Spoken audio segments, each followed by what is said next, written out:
Welcome to CBSE classes. इस video में हम सॉल्व करेंगे क्लास 9th के important chapter force and laws of motion.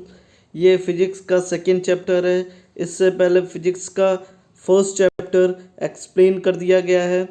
Motion chapter के वीडियो का लिंक आपको डिस्क्रिप्शन में मिल जाएगा एंड मैं आई बटन में भी पेस्ट कर दूंगा, वहाँ से आप मोशन चैप्टर को देख सकते हैं। अगर मोशन चैप्टर में आपको कोई डाउट हो तो पहले उसको क्लियर कर लीजिए, क्योंकि इस चैप्टर में मोशन चैप्टर से रिलेटेड कई टॉपिक्स है, कई चीज़ें हैं, इसलिए आप पहले मोशन चैप्टर की स्टडी कर लें। चलिए, वन मोर थिंग, अगर आपने अभी तक मेरे चैनल को सब्सक्राइब नहीं किया तो अभी जाइए चैनल को सब्सक्राइब कीजिए and press the bell icon also, ताकि मेरे हर वीडियो का नोटिफिकेशन मिले एंड कोई भी इंपॉर्टेंट वीडियो आपसे मिस ना हो। इसी तरीके से हम 10th की भी वीडियो बनाते हैं, इसलिए अपने फ्रेंड्स के साथ इस चैनल को शेयर कर सकते हैं। चलिए, अब आते हैं इस चैप्टर में, हम देखते हैं हमें क्या क्या पढ़ना है। तो इस स्लाइड में हम देखेंगे इस चैप्टर में हमें 8 टॉपिक्स की स्टडी करनी है।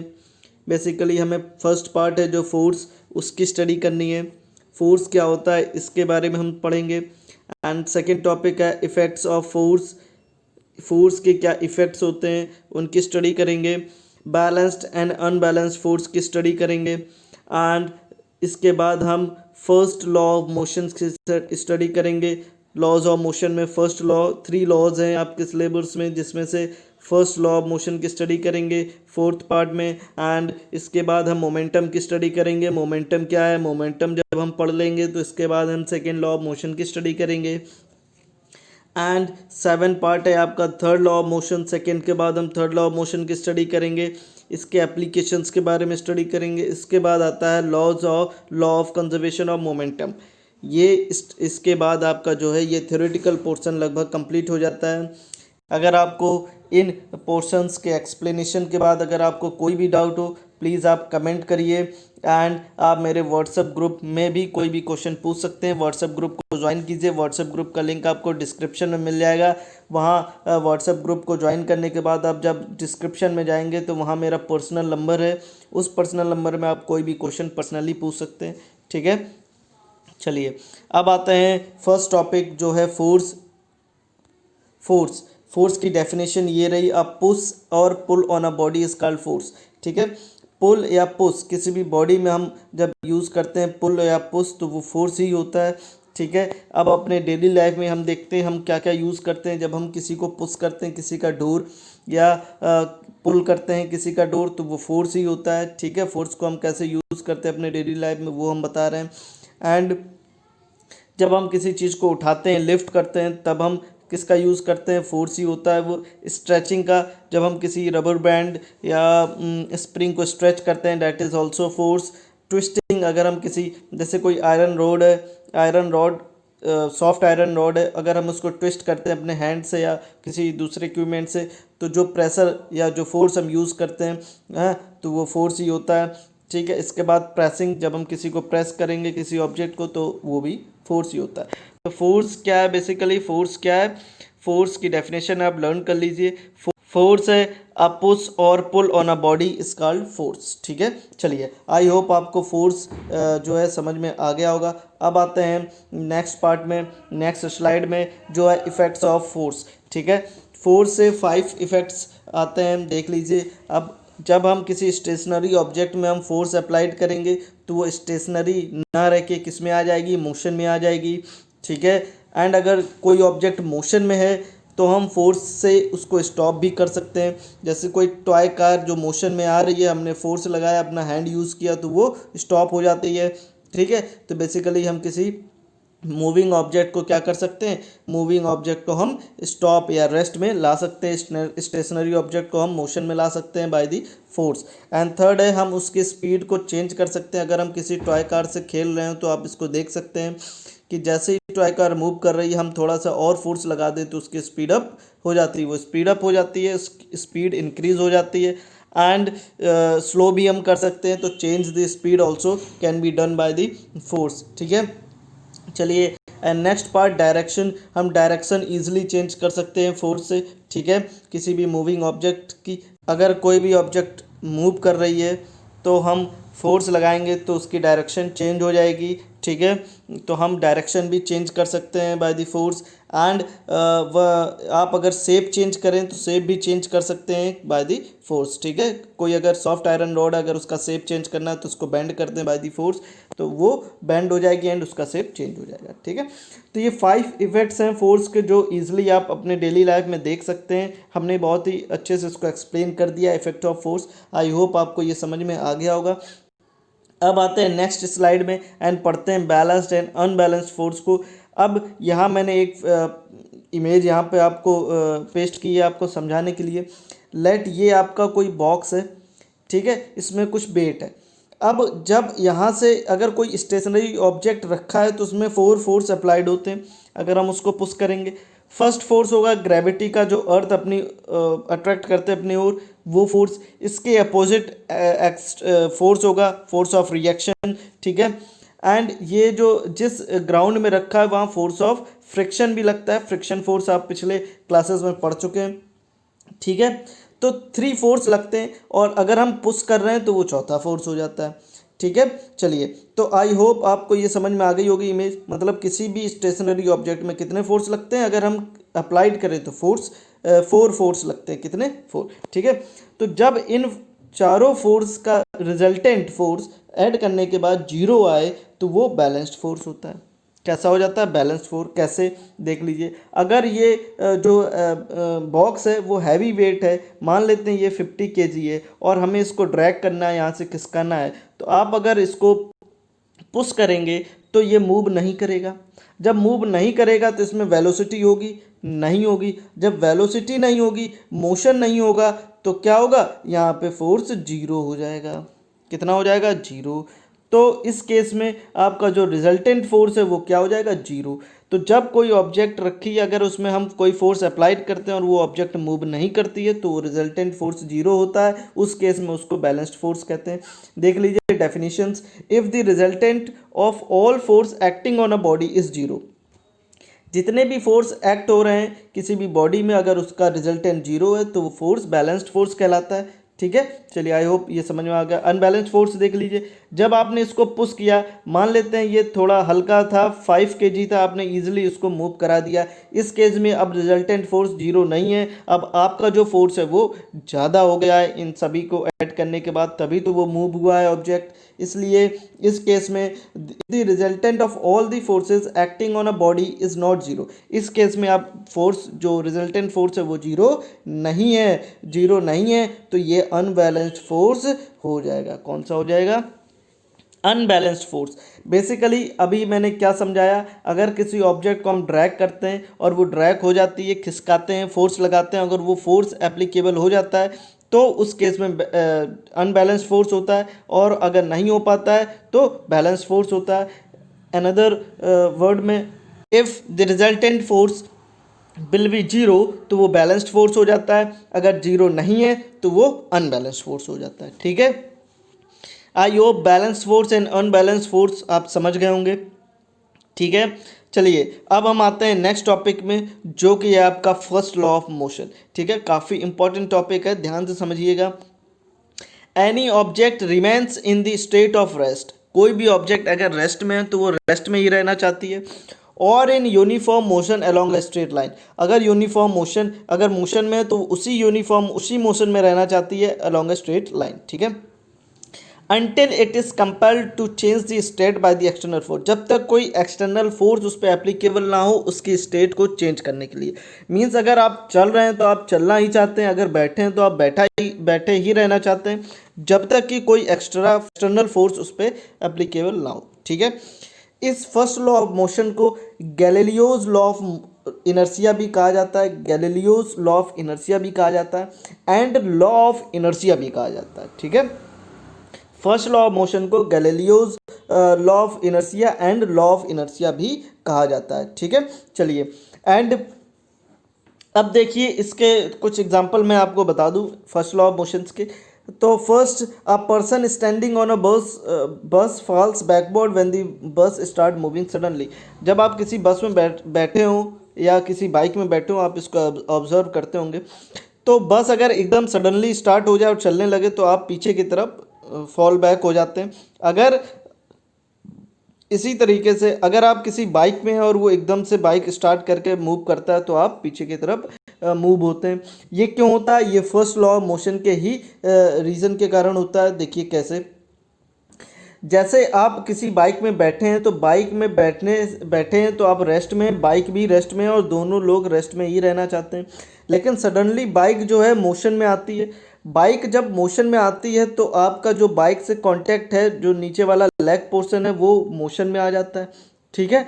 और जब आपके जो लेग हैं वो मोशन में आ जाते हैं, लेकिन जो upper part of the body है, ठीक है, चेस्ट है, नेक है, हेड है, वो अभी भी रेस्ट में ही रहना चाहते हैं। मतलब वो पीछे वाली पोजीशन में ही रहना चाहते हैं जहाँ पे आपकी जो बस है वो रुकी हुई थी, या फिर जो जिस बाइक में बैठे हैं वो बाइक रुकी हुई थी, उसी पोजीशन में वो रहना चाहती है। लेकिन जो आपके लेग हैं वो मूव करने लगे, इसलिए वो बैकवर्ड मूव होती है कि उसी पोजीशन में रहना चाहते हैं। ठीक है। फिर जब वो मोशन में आ जाती है फिर वो मोशन में ही रहना चाहती है। और जब सडनली हम ब्रेक लगाते हैं किसी भी मूविंग बस में या किसी भी मूविंग बाइक में, तो हम आगे की तरफ मूव करते हैं। क्यों? क्योंकि अब हमारी बॉडी मोशन में है और मोशन में रहना चाहती है। और जब मोशन में रहना चाहती है तो बाइक में जब हमने फोर्स अप्लाई किया, एक्सटर्नल फोर्स, कौन सा? ब्रेक वाला, तो बाइक जो है रुकी, है ना, रेस्ट में आने की कोशिश की, तो हमारे जो लेग हैं वो भी रेस्ट में आ गए। लेकिन जो हमारा upper part of the body है वो अभी भी उसी पोजीशन में आना चाहती है, मोशन में। मतलब अगर आपकी स्पीड 50 किलोमीटर पर आ रहा है बाइक की, तो उसी स्पीड में ऑब्जेक्ट जो है, आपकी बॉडी जो है वो रहना चाहती है। उस केस में आपने अगर यहाँ ब्रेक लगाए तो आपकी जो बॉडी है वो मोशन में रहना चाहती है, तो वो यहाँ पे आगे की तरफ वो झुक जाएगी। ठीक है। I hope first law of motion जो इतने अच्छे से एक्सप्लेन किया, आई होप आपको समझ में आ गया होगा।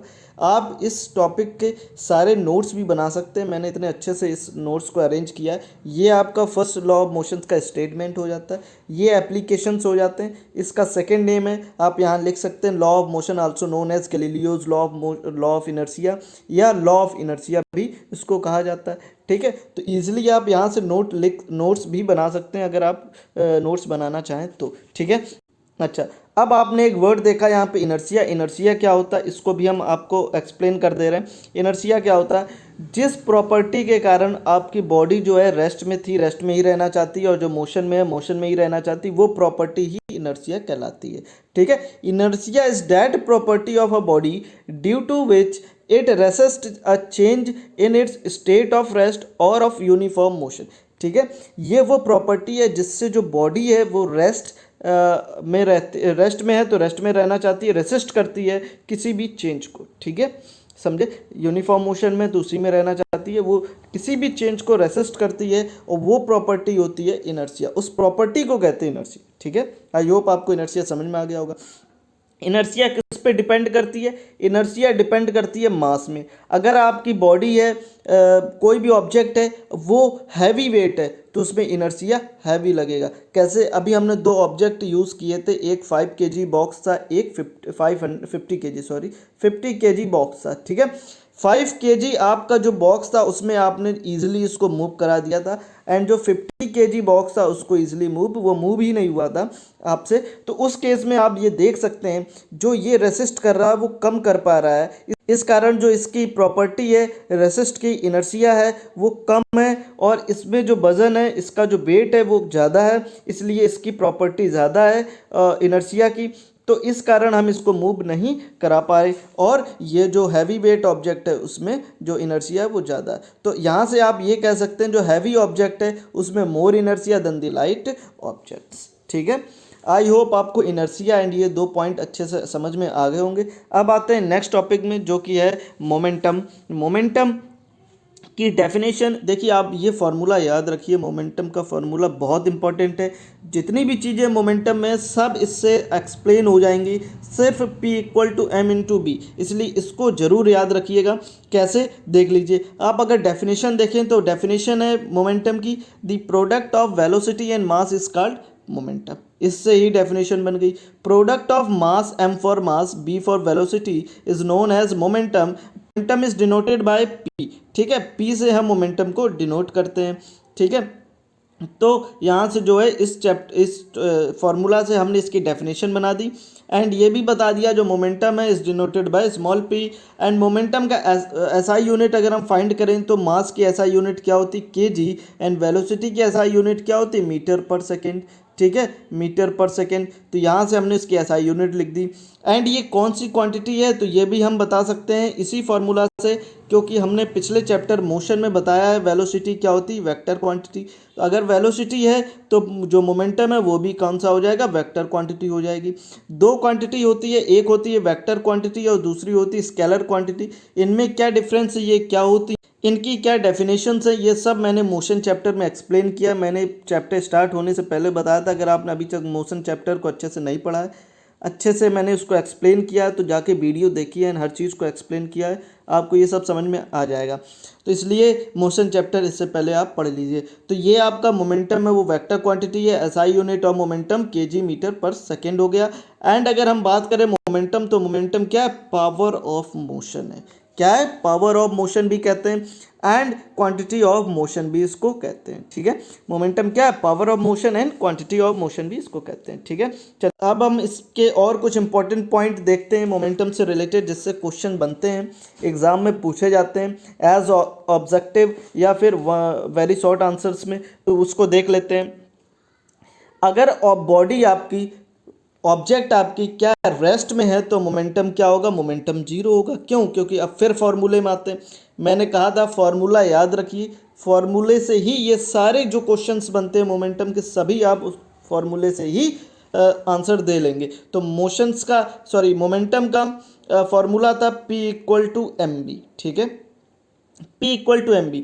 यहाँ बॉडी रेस्ट में है, अगर बॉडी रेस्ट में है तो वेलोसिटी क्या होगी, जब मूवमेंट ही नहीं हो रही है, मोशन ही नहीं हो रही है तो वेलोसिटी जीरो हो जाएगी।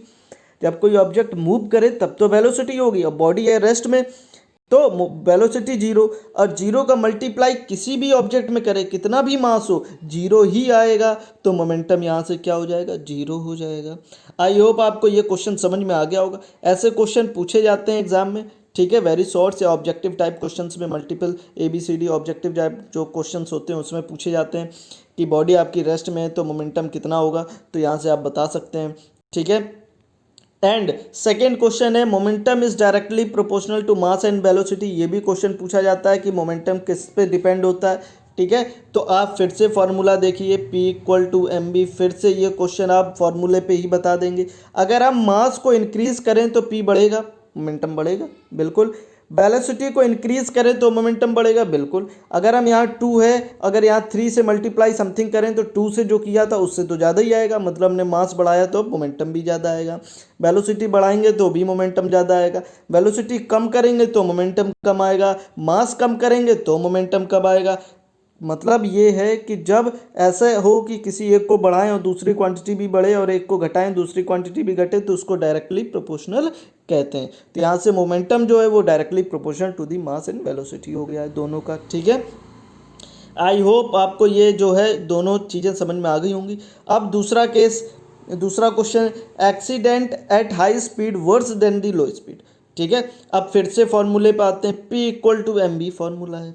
ठीक है, अगर यहाँ वेलोसिटी ज़्यादा हो तो मोमेंटम ज़्यादा होगा, अगर वेलोसिटी कम हो तो मोमेंटम कम होगा। अगर वेलोसिटी ज़्यादा है और आप किसी व्हीकल्स में जा रहे हैं, किसी व्हीकल्स को आप या राइड कर रहे हैं, तो अगर उसकी स्पीड ज़्यादा है तो उसका मोमेंटम ज़्यादा होगा। अगर स्पीड हाई स्पीड से किसी पोल ट्री या किसी अनदर व्हीकल से अगर उसका जो है कोलिजन होता है, वो किसी टकराता है किसी ऑब्जेक्ट से, तो उस केस में क्या होगा, अगर हाई स्पीड है तो बहुत बुरी कंडीशन होगी, आपका व्हीकल्स भी चिथड़े उड़ जाएंगे और जो उसमें पैसेंजर हैं उसमें भी दिक्कत आएगी, उनको भी जो है क्रिटिकल कंडीशन हो जाएगी। तो इस केस में मतलब ये है कहने का कि जब वेलोसिटी ज़्यादा होती तो मोमेंटम ज़्यादा होता तो एक्सीडेंट में कंडीशन क्रिटिकल हो जाती है। तो जो हाई स्पीड की एक्सीडेंट है वो वर्स कंडीशन होती है उनकी देन लो स्पीड में। इसीलिए कहा जाता है कि जो व्हीकल्स हैं, जो बाइक है जो आप चलाते हैं वो लो स्पीड में चलाएं। क्यों, ये आप समझ गए होंगे, मोमेंटम ज़्यादा होता है और किसी व्हीकल से डिवाइडर से या किसी पोल से टकराएंगे तो उसका मोमेंटम हाई के कारण उसकी कंडीशन जो है वो वर्स होगी देन तो लो स्पीड। ठीक है, आई होप आपको मोमेंटम से जितने भी हमने ये बताए इससे क्वेश्चंस बनते हैं, इसलिए इनको हल्के में मत लीजिएगा, सिंपल है बट इनको माइंड में रखिएगा, इससे क्वेश्चन बनते हैं, इंपॉर्टेंट टॉपिक है मोमेंटम। अब हम आते हैं नेक्स्ट टॉपिक में जो है second law of motion. Second law of motion, सबसे पहले स्टेटमेंट पढ़ते हैं, the rate of change of momentum of a body is directly proportional to the applied force and take place in the direction in which the force act। Statement आपको ये कह रहा है कि जो फोर्स अप्लाइड होता है किसी भी ऑब्जेक्ट में, ठीक है, किसी भी ऑब्जेक्ट में अगर हम फोर्स अप्लाइड करें तो वो डायरेक्टली प्रोपोर्शनल होता है rate of change of momentum. अच्छा, मोमेंटम क्या है, अभी आपने पढ़ा था एम बी। ठीक है, अब यहाँ पे दो ऑब्जेक्ट लेंगे, ठीक है, अब इसका एम बी है और दूसरे का एम यू है, initial velocity U, final velocity B. ठीक है, initial velocity U and final velocity V. I hope आपने मोशन चैप्टर पढ़ा होगा, यहाँ फिर मोशन चैप्टर का यूज़ हुआ है, इसलिए मोशन चैप्टर को अच्छे से पढ़ें। तो एम यू हो गया मोमेंटम हो गया इनिशियल, एम वी हो गया मोमेंटम हो गया फाइनल, और चेंज इन मोमेंटम क्या, इनिशियल फाइनल माइनस इनिशियल, यही तो चेंज होता है। ठीक है, जैसे हमने एक्सेलरेशन मोशन चैप्टर में बताया था वी माइनस यू, है ना, ये क्या है, change in velocity upon time, तो change of velocity per unit time, वही यहाँ पे है क्या, rate of change of momentum है। यहाँ पे मोमेंटम की बात हो रही, वहाँ वेलोसिटी की बात हो रही थी। तो मोमेंटम एम यू इनिशियल है, एम वी फाइनल है, तो change in momentum final minus initial, ये आ गया चेंज इन मोमेंटम। लेकिन यहाँ लिखा है rate of change in momentum, तो रेट के लिए हम डिनोमिनेटर में टी लाते हैं, तो अगली स्लाइड में हम इसको देख सकते हैं।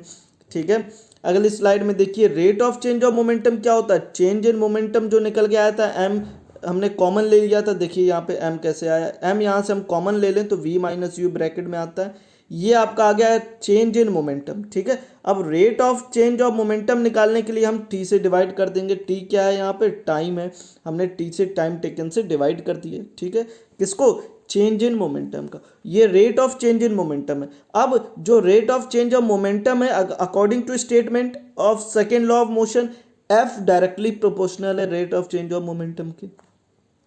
आई होप यहाँ तक समझ में आया होगा, अगर यहाँ तक आ गया तो आगे बिल्कुल समझ में आ जाएगा, इसलिए ध्यान से देखिए।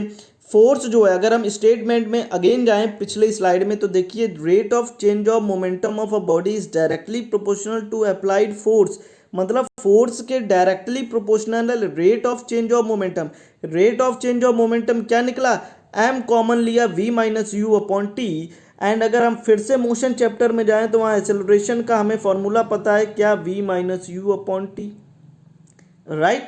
मोशन चैप्टर में हमने इस फॉर्मूले को एक्सप्लेन किया है, a equal to means acceleration equal to v minus U upon T, तो यहाँ पे v minus U upon T की जगह, v minus U upon T की जगह हमने a रख दिया, तो f is directly proportional to M A, यहाँ से क्या आ गया, f is directly proportional to M A, f is directly proportional to M A, ये आ गया। अब प्रोपोर्शनैलिटी का साइन अगर हम हटाएं तो इक्वल लगाएं, तो यहाँ पे कुछ कांस्टेंट लगाना पड़ेगा, जो हमने k लगाया, k कांस्टेंट है, कांस्टेंट से कोई फर्क पड़ता नहीं है। ठीक है, इसलिए कांस्टेंट हमने हटा दिया, यहाँ पे हमने 1 लिया, क्वेश्चन के टर्म में 2 भी ले सकते हैं, तो वो कोई दिक्कत नहीं है, आपका फॉर्मूला तो हर एक क्वेश्चन में वेरी करता है। ठीक है, हर एक क्वेश्चन में सेम ही रहेगा। तो यहाँ से f equal to M a आ गया, कांस्टेंट हमने k लगाया, तो यहाँ से f equal to M a formula बन गया, बहुत इंपॉर्टेंट फॉर्मूला है f equal to M a. ठीक है,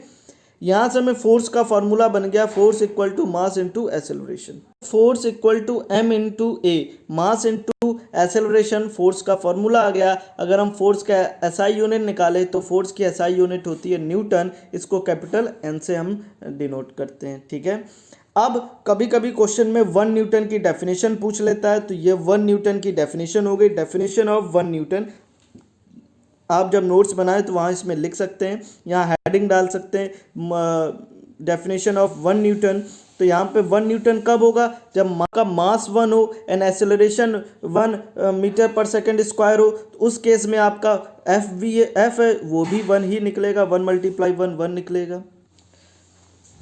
तो 1 न्यूटन की डेफिनेशन है, 1 newton is that force which when acting on a body of mass 1 kg produce an acceleration of 1 metre per second square. ठीक है, तो 1 न्यूटन फोर्स कब होगा, जब मास कितना हो, मास आपका 1 kg हो ऑब्जेक्ट का, एंड वो एक्सेलरेशन प्रोड्यूस करे 1 मीटर पर सेकेंड स्क्वायर। उस केस में आपका जो फोर्स है वो क्या हो जाएगा, 1 न्यूटन फोर्स हो जाएगा आपका। ठीक है, आई होप आपको इतना समझ में आ गया होगा, ये काफ़ी इंपॉर्टेंट है। अब इससे कुछ और क्वेश्चंस बनते हैं, उस पर स्टडी कर लेते हैं। F=ma आपका फॉर्मूला आया था, यहाँ से अगर हम m को जो है वो उस साइड भेजें, मतलब LHS में भेजें, तो A=F/m आ जाएगा। ये आपका एक्सेलरेशन का फॉर्मूला बन जाएगा। तो यहाँ से आप ये देख सकते हैं जो एक्सेलरेशन है वो डायरेक्टली प्रोपोर्शनल है फोर्स की। अगर हम फोर्स बढ़ाएंगे तो एक्सेलरेशन बढ़ेगा, एंड इन्वर्सली प्रोपोर्शनल है मास ऑफ द बॉडी का। अगर हम मास बढ़ाएंगे तो एक्सेलरेशन कम होगा। ठीक है, इससे भी क्वेश्चन आता है, इसलिए इसको भी अच्छे से समझ लीजिए। एक्सेलरेशन है किसी भी बॉडी का, वो डायरेक्टली प्रोपोर्शनल होता है फोर्स के, एंड इन्वर्सली प्रोपोर्शनल होता है मास ऑफ द बॉडी के। ठीक है, अगर फोर्स में माइनस साइन आता है, अगर किसी कारण आपका जो फोर्स है उसमें माइनस साइन आता है -5 न्यूटन, तो ये माइनस आपको जो है आपका निगेटिव आए, उस केस में माइनस का है, उस केस में ये आपको बताता है कि जो फोर्स है वो अपोजिट डायरेक्शन में लग रहा है, किसके, मोशन के, जो जिस डायरेक्शन में बॉडी मूव कर रही है। जैसे आपकी बॉडी इस डायरेक्शन में मूव कर रही है और फोर्स इस डायरेक्शन में लग रहा है, तो फोर्स आपका निगेटिव आएगा। किसका आएगा, निगेटिव का आएगा। ठीक है, चलिए ये न्यूमेरिकल में आपको ये चीज़ ज़्यादा अच्छे से समझ में आएगी। चलिए अगले टॉपिक में आते हैं, application of second law of motion. जब हम कोई बॉल कैच करते हैं, या कोई क्रिकेट प्लेयर जो है वो बॉल को कैच करता है, तो अब हैंड्स को बैकवर्ड ले जाता है ताकि जो बॉल है वो हिट ना करे। ठीक है, और हाथ में चोट ना लगे। वो किस कारण, इसी सेकेंड लॉ ऑफ मोशन के कारण। ठीक है, ताकि उसका मोमेंटम कम हो जाए। And we use seat belt in car to prevent the injuries in case of accident. ठीक है, हम लोग सीट बेल्ट यूज़ करते हैं कार में जब हम ट्रैवल करते हैं, वो किस लिए, इसी कारण कि हम लोग इंजरी से बच जाएं, और वो सीट बेल्ट जो है मोमेंटम को वो कंट्रोल कर ले बाइक के। ठीक है, अब आते हैं नेक्स्ट टॉपिक में, third law of motion. For every action there is an equal and opposite reaction. ठीक है, किसी भी एक्शन जब हम लेते हैं कोई भी एक्शन, तो उसका इक्वल एंड अपोजिट रिएक्शन भी आता है। जैसे अगर हम किसी को पंच मारें तो उतना ही फोर्स हमारे हैंड में भी लगेगा। अगर हम पंच मारते हैं दीवार पे, तो दीवार में जितना फोर्स अप्लाइड होता है उतना ही हमारे हैंड में भी लगेगा। तो ये एक्शन एंड रिएक्शन फोर्स भी होता है। ठीक है, तो ये एक्शन एंड रिएक्शन लॉ भी कहलाता है, इसको एक्शन एंड रिएक्शन लॉ भी कहते हैं। तो इसका स्टेटमेंट इतना ही है, सिर्फ for every action there is an equal and opposite reaction. ठीक है, इसलिए इसके जो एप्लीकेशन है वो इंपॉर्टेंट हो जाते हैं। एप्लीकेशन हम करते हैं वो थर्ड लॉ ऑफ मोशन के ही कारण ईजिली कर पाते हैं। अगर हम यहाँ पे रेत में मूव करें, किसी सैंडी एरिया में हम मूव करें, तो उसमें क्या है, मूवमेंट जो है हमारी वो स्लो हो जाएगी, हमको जो है थकान बहुत जल्दी आ जाएगी, हम लोग मूव ईजिली नहीं कर पाएंगे, क्योंकि वहाँ पे जो है मोमेंटम उतना नहीं मिलता है, एक्शन रिएक्शन फोर्स उतना नहीं होता है। ठीक है, गन कॉइल्स, जब गनर जब गन यूज़ करता है तो गन जो है वो बैकवर्ड मूव करती है, किसके कारण, इसी कारण एक्शन रिएक्शन फोर्स। जिस स्पीड से आपकी बुलेट निकली है उसी स्पीड को जो है वो गन पीछे की तरफ ले जाता है। ठीक है, चलिए एरोप्लेन एंड रॉकेट जो है वो भी वर्क करते हैं principle of third law of motion. ठीक है, इसी थर्ड लॉ ऑफ मोशन पे ही रॉकेट एंड जो एरोप्लेन है वो भी वर्क करते हैं। रोइंग ऑफ अ बोट, ये फोर्स आपका एप्लीकेशन हो जाता है। ठीक है, आई होप आपको थर्ड लॉ ऑफ मोशन अच्छे से समझ में आया होगा, एंड उसके एप्लीकेशंस जो एग्ज़ाम में पूछे जाते हैं वो भी अच्छे से समझ में आए होंगे। ठीक है, चलिए अब आते हैं इस टॉपिक का, इस चैप्टर का लास्ट टॉपिक जो है conservation, law of conservation of momentum. ठीक है, व्हेन टू और more bodies act upon one another their momentum remain constant provide no external force are acting. ठीक है, जब दो बॉडी आपस में टकराती हैं, दो या दो से ज़्यादा, तो उनमें जो पहले मोमेंटम था टकराने के पहले, वही मोमेंटम टकराने के बाद होता है। मींस जब जैसे आपका ये दो कार हैं, मान लेते एक कार ये है, एक कार ये दोनों टकराती हैं किसी स्पीड से, आपस में एक दूसरे के करीब जा रही थी, और टकराने के बाद जो मोमेंटम होगा वो भी सेम ही होगा। मोमेंटम क्या होता है? मास इनटू वेलोसिटी। तो मास इनटू वेलोसिटी जब हम निकालेंगे तब भी इक्वल होगा आफ्टर द कोलिजन। ठीक है, तो यहाँ से हमें एक पॉइंट मिल जाता है, momentum is never created not destroy. ठीक है, momentum is never created not destroy. जो मोमेंटम पहले था वही बाद में रहेगा। Initial momentum equal to final momentum. ठीक है, चलिए इसका डेरिवेशन देख लेते हैं। हम सपोज करते हैं टू ऑब्जेक्ट हैं, एक है ए, एक है बी। ठीक है, ये ए हो गया आपका, ये बी हो गया। इसका मास m1 है, इसका मास m2 है। ठीक है, मतलब इसका मास m1 हो गया आपका एंड इसका मास m2 हो गया, एंड इसकी velocity, initial velocity u1 and इसकी u2, एंड आफ्टर कोलिजन ये इधर जाएंगी, पहले इधर गई थी अब इधर जाएंगी। ठीक है, अपोजिट डायरेक्शन में, टकराने के बाद अपोजिट डायरेक्शन में ना, ये इधर मूव करेगी, ये इधर मूव करेगी। ठीक है, मास तो वही रहेगा, इसका मास m1 हो गया, इसका मास m2 हो गया। अब वेलोसिटी इसकी v1 हो गई, इसकी वेलोसिटी v2 हो गई। यही यहाँ पे लिखा है, क्या लिखा है? Suppose two objects a and b each of mass m1 and m2। ठीक है, दो ऑब्जेक्ट हैं a एंड b, दोनों का मास है m1 and m2, are moving with the velocity of u1 and v1, u1 and u2। तो किस velocity से मूव कर रहे हैं? u1 और u2 से। ये इनिशियल वेलोसिटी है, इसलिए u1 और u2 लिया है। Strike each other after time t, time t के बाद वो आपस में टकराती हैं। ठीक है, और टकराने के बाद वेलोसिटी हो जाती है v1 एंड v2। क्या हो जाती है? वेलोसिटी हो जाती है v1 एंड v2। ठीक है, एक मिनट मैं इसको साफ कर दे रहा हूँ। ठीक है, तो वेलोसिटी हो जाती है v1 एंड v2। ठीक है, फर्स्ट ऑब्जेक्ट की वेलोसिटी v1, सेकेंड की v2। तो यहाँ से जो बॉडी a थी, उस बॉडी में जो मोमेंटम लगा होगा वो कितना होगा? m u1 इनिशियल में। ठीक है, क्या होगी? m u1 होगा, और फाइनल में क्या होगा? m v1 होगा। ठीक है, मोमेंटम a में, a ऑब्जेक्ट टकराने के पहले मास m था, वेलोसिटी u1 थी, और टकराने के बाद मास सेम रहेगा m और m1, और वेलोसिटी क्या? v1। ठीक है, आई होप आपको ये समझ में आ गया होगा। तो mass into velocity, m equal to v1 and m equal to v2। यहाँ rate of change of momentum निकालते हैं, तो यहाँ माइनस करते v1 माइनस u1, यहाँ से m1 कॉमन ले लेते हैं, ब्रैकेट में आएगा v1 minus u1 upon t। ठीक है, v1 minus u1 upon t, ये आपका आ गया फर्स्ट इक्वेशन। इसको लेट कर लेते हैं, ये आ गया f1। फोर्स इक्वल टू क्या होता है? यही होता है ना, change in momentum upon time taken. अब दूसरा लगाएंगे, rate of change of momentum in B में जो हुआ उसमें मास m2 है बी बॉडी का, वेलोसिटी u2 थी, फिर v2 हो गई, तो m2 v2 minus m2 u2, यहाँ से m2 कॉमन लिया and v2 minus u2 upon t, ये आपकी सेकेंड इक्वेशन आ गई। ठीक है, आई होप ये दोनों इक्वेशन आपको समझ में आ गई होगी। अगर कोई डाउट हो प्लीज़ कमेंट में मेंशन कीजिए।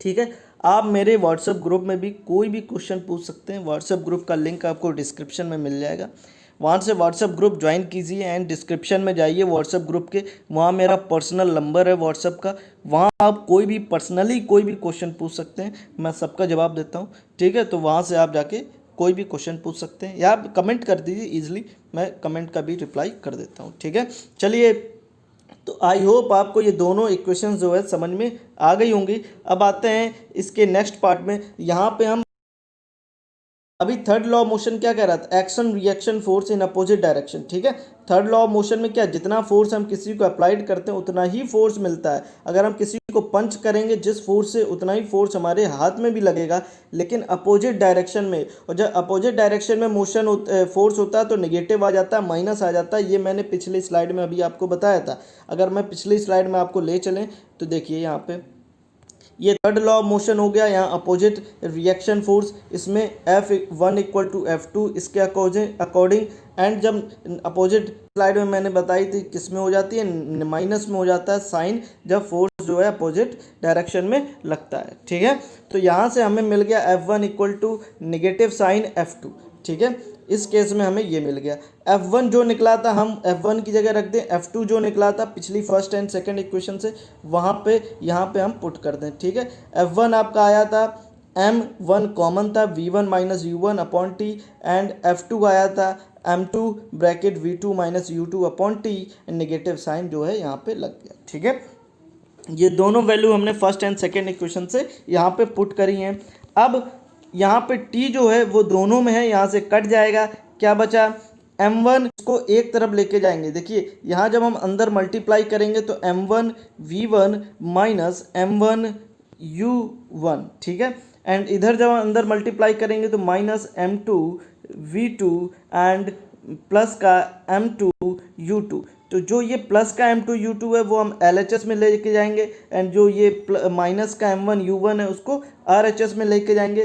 तो जब हम अंदर मल्टीप्लाई करने के बाद हम ट्रांसफ़र करेंगे तो वो ये आएगा, क्या आएगा, m1 v1 minus m2 u2 minus m2 v2 plus m1 u1, ठीक है। यहाँ से जो u की वैल्यू है वो एक तरफ लेके जाएंगे एंड v की वैल्यू एक तरफ लेके जाएंगे। तो पहली आई m1 u1 plus m2 u2, जो ये नेगेटिव का m2 u2 था वो हमने इस साइड भेज दिया, एंड ये जो नेगेटिव का वो इस साइड भेजा, एंड v1 और ये v1 एंड v2 वाली वैल्यू हमने RHS में रखी, एंड u1 एंड u2 वाली वैल्यू हमने LHS में रखी, कोई इफेक्ट नहीं पड़ेगा। यहाँ से आप देख सकते हैं momentum in second body equal to momentum in first body and momentum in second body, ठीक है। यहाँ से आप ये बता सकते हैं, ये एक्सप्लेन हो जाता है कि momentum in initial momentum equal to final momentum, मतलब मोमेंटम बिफोर कोलिजन, टकराने के पहले मोमेंटम क्या था एंड टकराने के बाद मोमेंटम क्या है, जब दोनों को ऐड किया तो सेम ही आएगा, ठीक है। मतलब दो ऑब्जेक्ट थी, उन दो ऑब्जेक्ट के टकराने के पहले वो मूव कर रही थी तो कोई मोमेंटम था, टकराने के बाद जो मोमेंटम हुआ इन दोनों को ऐड कर दो तो ये दोनों इक्वल हो जाएंगे, ठीक है, आपस में। तो मोमेंटम जो है वो कोलिजन के पहले एंड मोमेंटम कोलिजन के बाद, दोनों मोमेंटम एडिशन के बाद सेम ही आएंगे, ठीक है। आई होप ये conservation, law of conservation of momentum आपको समझ में आ गया होगा। यहाँ से अब हम इस टॉपिक में हमने क्या क्या पढ़ लिया, हमने फोर्स की डेफिनेशन पढ़ ली, ठीक, इफेक्ट्स ऑफ फोर्स पढ़ लिए, बैलेंस्ड एंड अनबैलेंस्ड फोर्स पढ़ लिया, फर्स्ट लॉ ऑफ मोशन पढ़ लिया, मोमेंटम पढ़ लिया, सेकंड लॉ ऑफ मोशन पढ़ लिया, third law of motion and it's applications पढ़ लिए, and law of conservation of momentum and इसका डेरिवेशन पढ़ लिया, ठीक है। तो यहाँ से आपके सभी टॉपिक कंप्लीट हो जाते हैं। आई होप सभी आपको अच्छे से समझ में आए होंगे। अगर किसी में डाउट हो तो रिपीट करके दोबारा देख लीजिए, फिर भी अगर कोई डाउट रह जाता है तो प्लीज़ कमेंट में उसको लिखिए, मैं उसको एक्सप्लेन करूँगा। एंड आप मेरे व्हाट्सएप में भी आप पर्सनली पूछ सकते हैं, जिसका लिंक आपको डिस्क्रिप्शन में मिल जाएगा। टेलीग्राम में भी आप पूछ सकते हैं, उसका लिंक भी डिस्क्रिप्शन में, जिसमें पूछना चाहें पूछ सकते हैं, ठीक है। फेसबुक में पूछ सकते हैं, उसका लिंक भी आपको डिस्क्रिप्शन में मिल जाएगा, वहाँ से आप पूछ सकते हैं, ठीक है। आई होप ये वीडियो एंड ये एक्सप्लेनेशन आपको समझ में आया होगा। अगर ये explanation, thank you for watching the video, please like share and subscribe ज़रूर करें। एंड अगर आप मेरे फेसबुक को ज्वाइन करना चाहते हैं तो फेसबुक पेज का लिंक आपको डिस्क्रिप्शन में मिल जाएगा। व्हाट्सएप ग्रुप ज्वाइन करना चाहते हैं तो व्हाट्सएप ग्रुप का लिंक डिस्क्रिप्शन में मिल जाएगा। टेलीग्राम यूज़ करना चाहते हैं तो टेलीग्राम ग्रुप का लिंक डिस्क्रिप्शन में मिल जाएगा, ठीक है। वहाँ आप कोई भी क्वेश्चन पूछ सकते हैं। प्लीज़ चैनल को सब्सक्राइब करते हैं, दोस्तों के साथ शेयर ज़रूर करें, एंड वीडियो अगर आपको पसंद आया हो तो लाइक करें, ठीक है। मिलते हैं अगले वीडियो में। Till then take care, bye bye, जय हिंद।